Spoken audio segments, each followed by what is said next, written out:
Hey gang, so I wanted to talk just a little bit. I'm going to do a couple of short videos on a couple different subjects, and the one I want to talk about right now is the rail.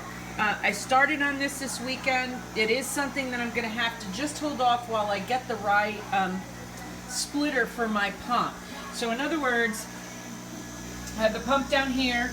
It's going to pump, and it does pump the water up, and it's going to come into these two holes here. Now the problem is I don't have the right splitter to put the water in here, so that we'll be getting that this week.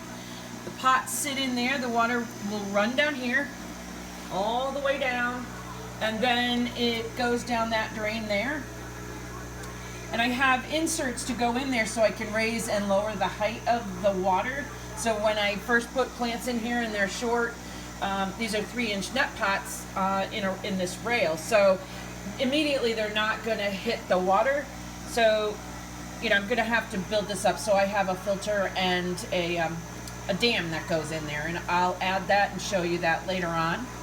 And then it's going to come down this tube here and follows down along and goes back over to the buckets. So it works. I'm going to have that fixed and ready to go. This purple in here is from when we were putting the glue on. The PVC glue has a primer that goes on and it's purple. And since we hadn't worked with it, I don't think we realized that the cap wasn't on or something. But at any rate, it's it doesn't hurt anything. And so more to come on that. I'm really excited about this because I think this will give me a great idea on how the whole circulation will work, whether it's horizontal or vertical. And this will, of course, be under the LEDs for the most part, but the T5s will be on them also. So we'll see how that goes. I did go and get some big blue barrels this weekend. So I'm going to be cutting those up and setting up some recirculating hydroponic beds in my basement. And that will really, I think, give a lot more space to be growing. So what I'm going to do probably is keep more of the leafy greens over on this rack once I get everything set up.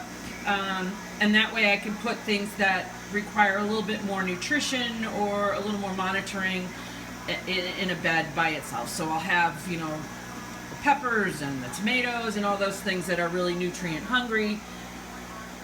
And then we'll have the lettuce. But I'm sure we'll have lettuces and things in there too. I'm really excited for some of these pretty colors that are coming out here.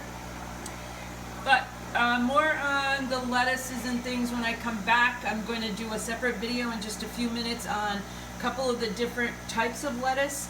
And then also, once you harvest your lettuce, what do you do with it? You know, I mean, how do you keep it fresh? I don't know. It's a mystery. All right, that'll be next.